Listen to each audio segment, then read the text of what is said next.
Bismillahirrahmanirrahim. Assalamualaikum everyone and welcome to my channel Eat for you. Which one is common among butterfly, bird and bat? यहाँ पर इस सवाल में कहते हैं कि तितली, परिंदा और चमगादड़ में कौन सी चीज कॉमन है। तो यहाँ पर इसमें करेक्ट ऑप्शन है ऑप्शन डी, विंग्स यानी पर। ये तीनों जानदार पर रखते हैं, लिहाजा इन तीनों में मुश्तरका चीज विंग्स है, तो इसलिए इसमें करेक्ट ऑप्शन है ऑप्शन डी। नेक्स्ट क्वेश्चन कर लेते हैं, question number 2। Many plants produce fruits यानी बहुत से पौधे फल पैदा करते हैं। टू प्रोटेक्ट सीड्स, तो यहाँ पर इसमें करेक्ट ऑप्शन है ऑप्शन ए यानी बीजों की तहफ्फुज़ के लिए बहुत से पौधे फल पैदा करते हैं, तो यहाँ पर इसमें करेक्ट ऑप्शन यही है। नेक्स्ट क्वेश्चन कर लेते हैं, vascular bundles are present in every part of the plant, they are made up of. सवाल में कहते हैं कि वस्कुलर बंडल्स पौधों के हर हिस्से में मौजूद होते हैं। नीचे दी गई ऑप्शन में वस्कुलर बंडल्स कौन से हैं? इसका राइट ऑप्शन है option C, xylem and phloem.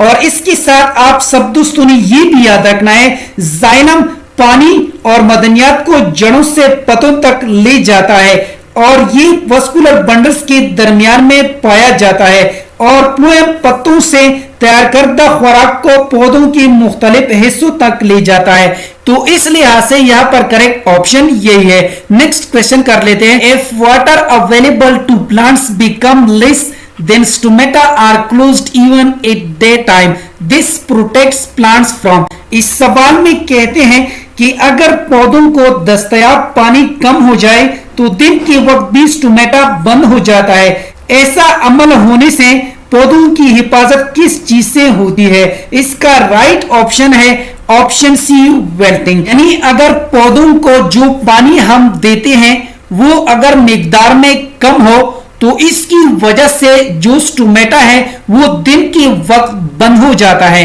तो ये बंद इसलिए हो जाता है क्योंकि ये अमल जो है पौधों को वेल्टिंग से बचाता है। इसका राइट ऑप्शन यही है। नेक्स्ट क्वेश्चन कर लेते हैं, process which consumes carbon dioxide and produces oxygen is.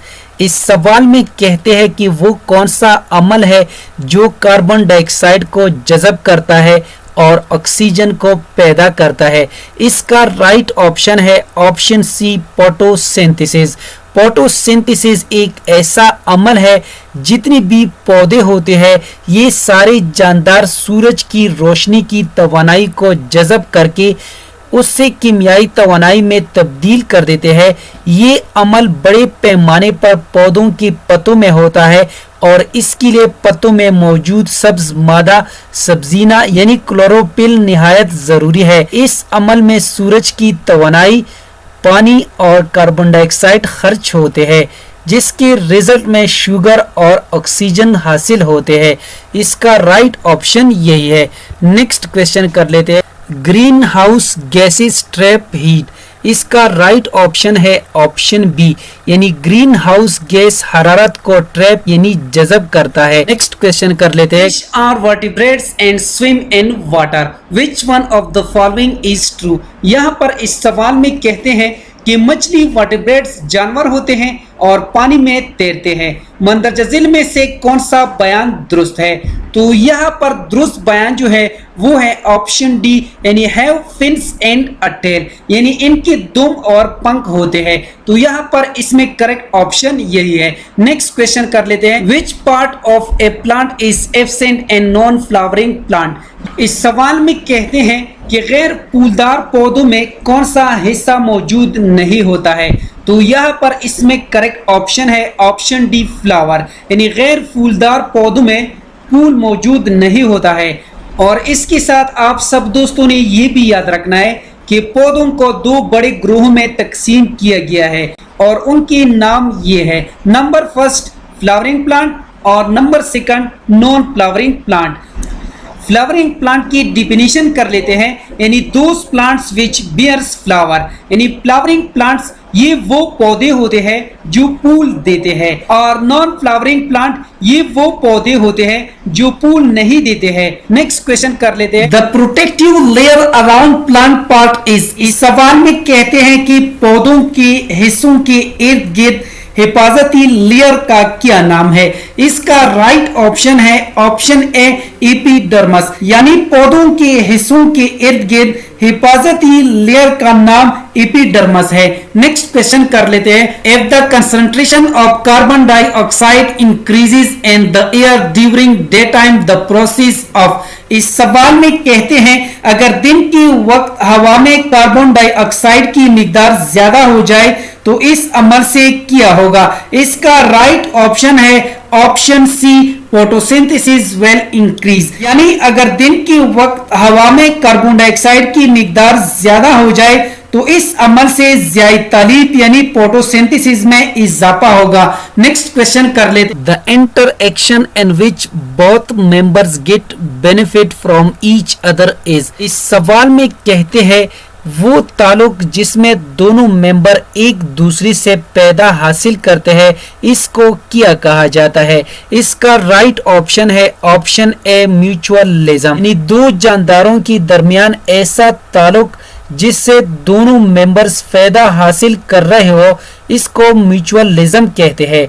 मसलन इंसान की स्मॉल इंटेस्टाइन और दरख्तों की जड़ों में भी बैक्टीरिया पाई जाती है जो एक दूसरे के लिए निहायत फायदेमंद है। नेक्स्ट क्वेश्चन कर लेते हैं। Organism that kills other for food is called, इस सवाल में कहते हैं वो जानवर जो खुराक के लिए दूसरे को मारता है क्या कहलाता है?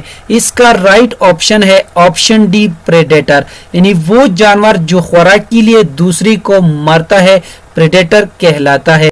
इसका राइट ऑप्शन यही है। Which one of the following is a non-flowering plant? यहाँ पर इस सवाल में कहते हैं कि मंदरजा झील में से कौन सा गैर फूलदार पौधा है?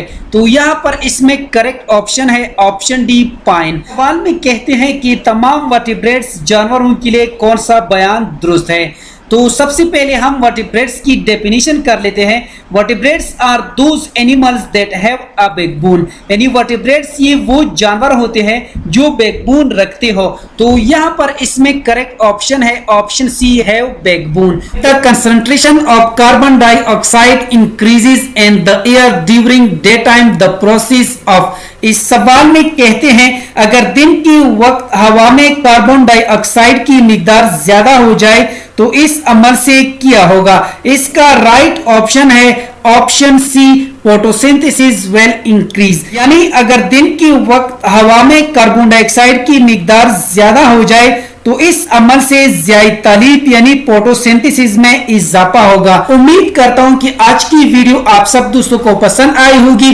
जिन दोस्तों को वीडियो पसंद आई हो, समझ गए हो, तो प्लीज चैनल को भी सब्सक्राइब करें, वीडियो को लाइक और शेयर लाजमी किया करें। शुक्रिया, अल्लाह हाफिज।